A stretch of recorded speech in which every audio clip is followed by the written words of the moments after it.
Cheered on by a large crowd of shoppers, Larry Jesse attempted a pole vault of 5.86 metres, a fraction over the world indoor record of 5.85. His first attempt was unsuccessful, but assisted by a slight bounce in the wooden runway, he sailed over the bar on his second attempt and landed an unofficial world record. The jump won't be recognised, however, because it was not set during an official track meeting.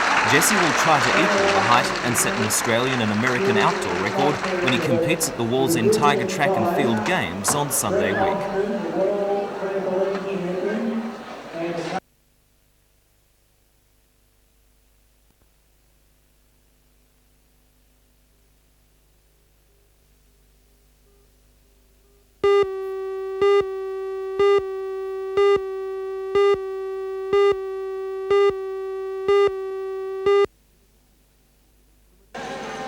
From a gardener's point of view, the recent spring weather has been ideal, the glory of Newcastle's gardens being amply reflected by a sea of colour at Beaumont Park.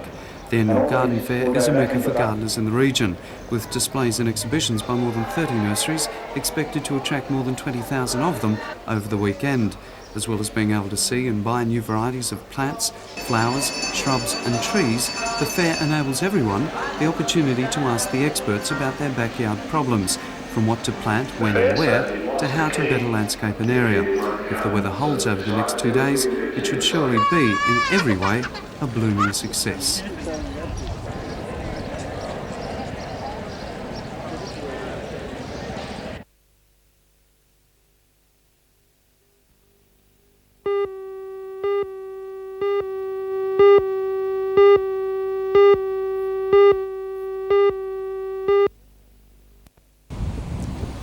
To alleviate congestion such as this, the Chamber is proposing to turn King Street, east of Auckland Street, into a one-way thoroughfare towards the beach, until it hit Watt Street, which would then form a loop down to Scott.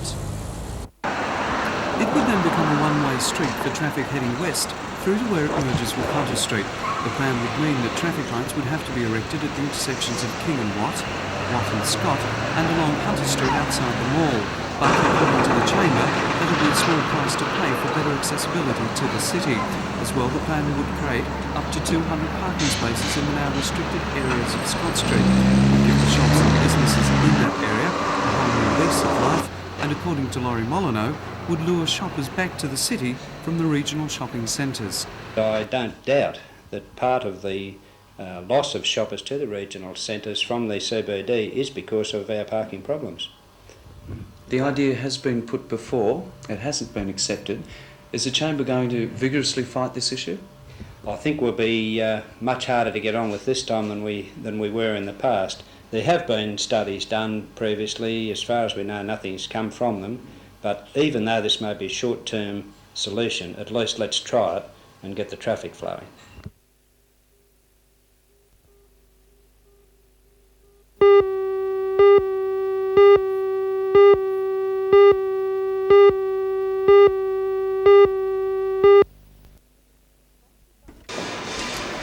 Sponsored by both the Retail Traders Association and the Retailers Association of New South Wales, the exhibition at Newcastle City Hall caters for retailers who want to expand sales and profits. On show is a wide range of equipment and services aimed at improving the merchandising and management of local retail businesses. Retail Expo 85 also provides the opportunity for owners, managers and staff to attend training lectures covering the topics of sales, advertising and profits. It's a 2-day exhibition and will be open tomorrow between the hours of 9 and 7.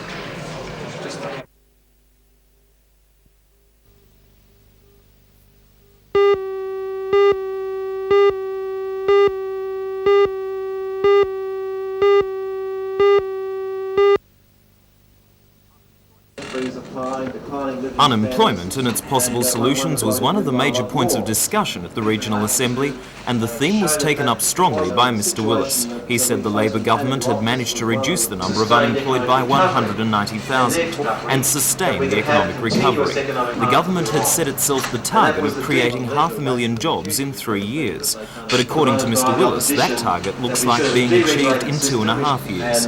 In comparison, the previous Liberal government was only able to create 340,000 new jobs in 7 years.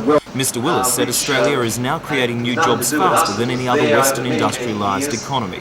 The reason for that success, he said, is the prices and incomes accord signed with the unions. According to Mr Willis, overseas experts are now looking to the Australian model for economic recovery. We are way out in front in the job growth state, so much so that people overseas are now talking about the Australian model. We've got all sorts of people coming here to talk to us to see how we've done it. In the last few weeks we've had the Director General of the International Labour Organisation, we've had the Secretary General of the OECD itself, who described the Accord as brilliant and said that we'd performed magnificently under the Accord so far. Mr Willis also stressed the success of the Commonwealth Employment Program in breaking what he called the cycle of despair. He added that the government's plan to create 100,000 youth traineeships will utterly transform the process of moving from school to work. Nevertheless, unemployment is still a serious problem in Newcastle, and earlier in the day the State Minister for Employment, Bob Davis, announced 2 initiatives to help solve the problem. One is to set up an advisory council, a regional employment advisory council in the Hunter early next year, the first outside Sydney, and the other is our announcement of a local employment initiatives program, which is a program in which the government will give support to community or local government enterprises which are directed towards providing jobs for people, and the first projects under that scheme will also be in the Hunter.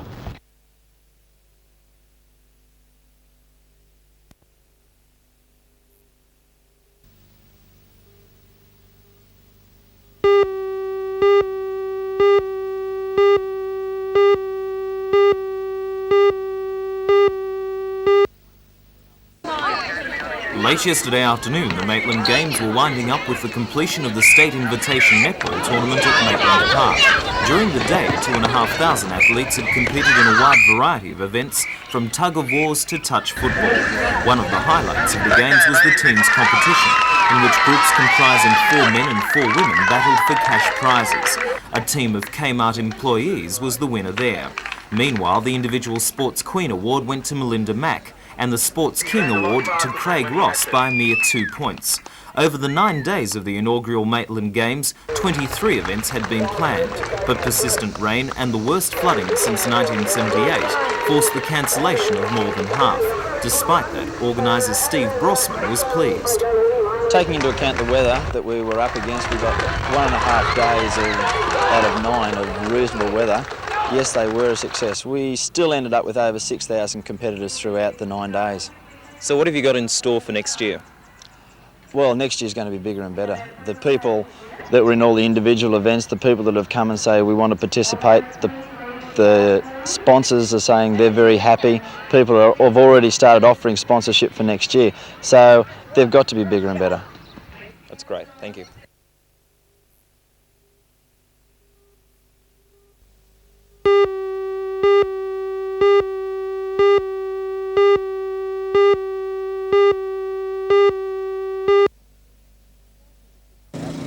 The explosion, which was caused by a build-up of gas in the reservoir, happened on cracker night when a group of teenage girls were lighting fireworks. The blast destroyed the roof of the historic reservoir and plunged the 8 girls into the water. Once it was established that the water tank would not collapse, its fate hung in the balance. Last month, though, it was decided that the $100,000 needed to replace the roof and get the reservoir operational again was just too high a price, and now the 50 or so Hill residents are getting their water from the Newcastle high-level reservoir on Memorial Drive. Well, on an annual cost basis, it's cheaper to supply the water from the high reservoir than to restore this one and supply, and we do get the advantage that the people here will get a better pressure. The reservoir is being filled with slag from the BHP. The operation is expected to take a week and then a further 2 weeks for the landscaping to be completed, and then the landmark will be back to normal again. But the matter is not likely to rest there. 5 of the 8 schoolgirls who were injured in the explosion have decided to take legal action, and they've placed the matter in the hands of their barrister.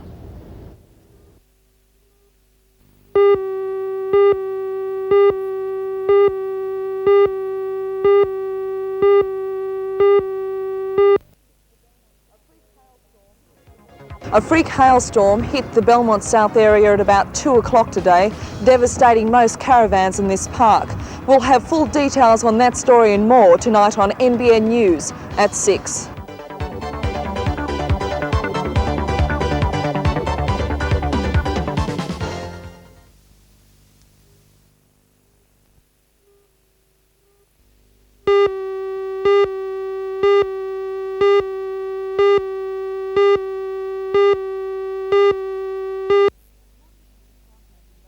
According to the Department of Industrial Development, up until now most of our economic growth has been like a quarry.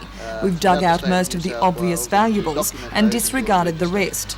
That's why the department has started the resources register with the hope of encouraging short-term investment in unconventional resources. How do you intend to lure the investors here? Well, we certainly have to market the resources, and to do that we have to put it into an attractive package and to spell out the advantages and the returns that are there even in the short term for potential investors. And I believe we can do that, and towards that end we have engaged the service of a consultant to help us achieve that goal. What kind of products would you see? What kind of resources?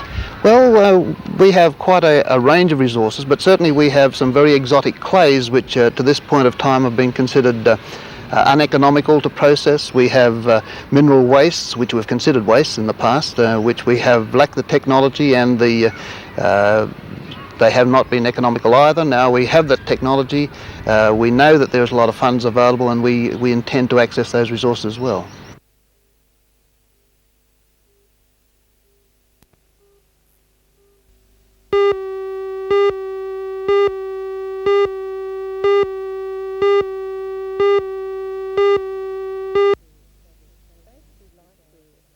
Basically, we'd like to establish programs which are effective in treating drug abuse and also try to prevent young people from taking too many drugs.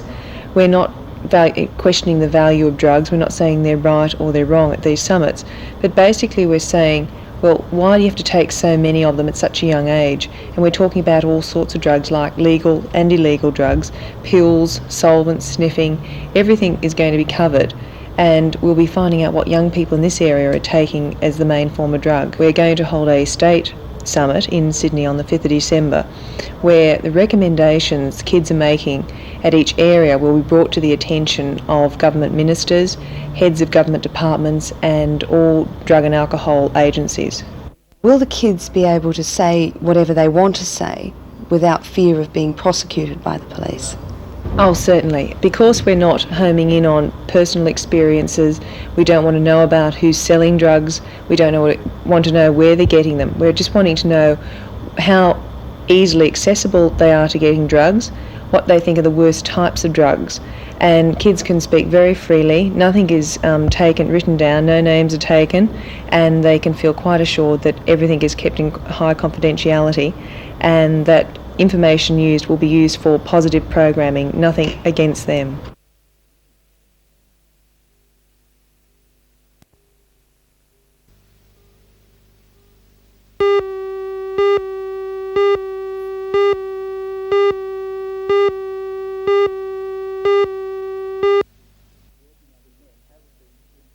The men have been working under these extreme conditions for a period. They did raise the issue on Saturday morning with the online management that they needed assistance. That assistance was rejected. We've had conferences. The general manager was given the inside running by the unit to let him know that some assistance had to be given to these men, otherwise he was staring a major dispute in the face. He declined to give that assistance. So for how long are the men prepared to strike? Well, because the company's implacable attitude has got us nowhere other than out the gate. The unit has taken the initiative to contact the Conciliation Arbitration Commission. After all, our members do have children to feed and bills to pay, and they can't afford to be on the grass too long. The Commission has let us know that they will be hearing the matter next Wednesday.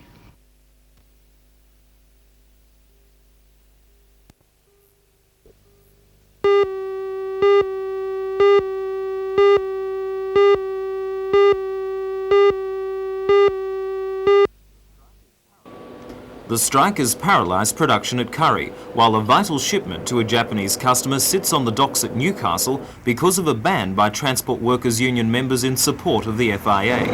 At a news conference yesterday, the plant manager Dennis Corr showed journalists a telex from the customer saying it would go elsewhere if the shipment is seriously delayed.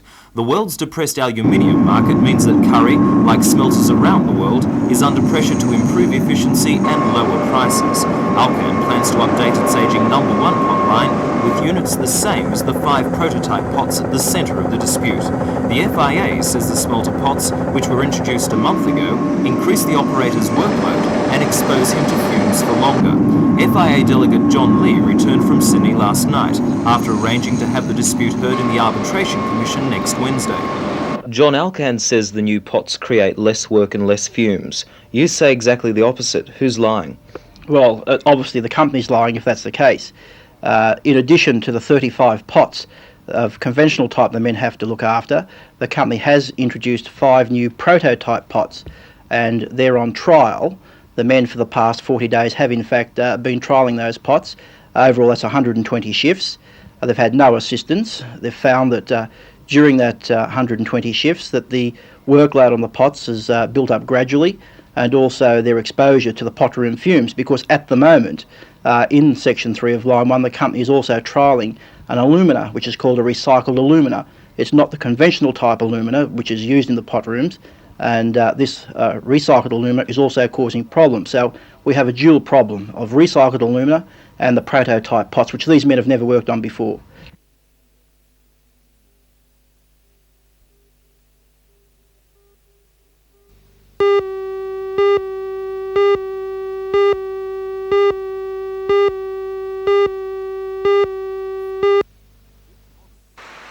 This modest workshop at the back of the City Mission may not seem like much, but to the men of the city's Skid Row it provides a ray of hope.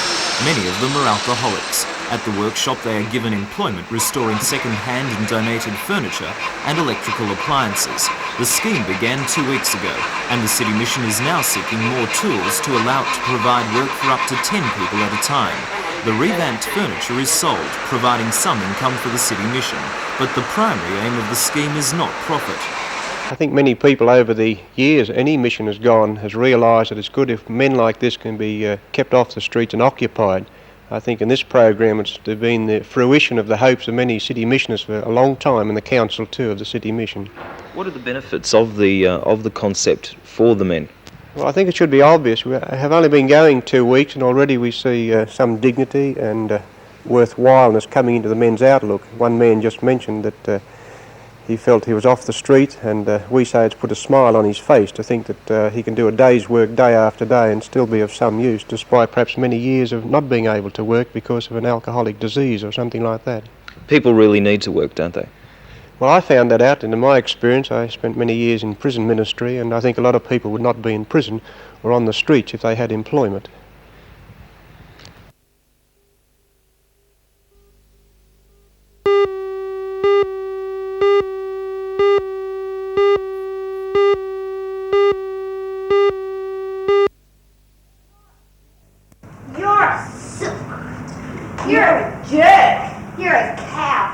As this scene from the play Friends and Enemies demonstrates, the 2 till 5 Theatre's latest production is a no-frills, starkly dramatic affair. That's because the children, who developed the script themselves, have tried to capture the atmosphere of a dress rehearsal, highlighting the process of creating theatre. The children say lines like, "Let's try this scene," as the play evolves into an honest look at friendship and prejudice.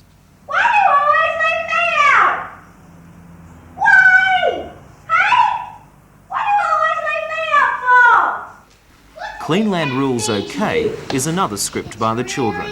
A fantasy world of straight-laced, boring and very clean people is called into question by the arrival of 3 dirties. The cleans eventually learn that they have to temper their fanaticism with fun.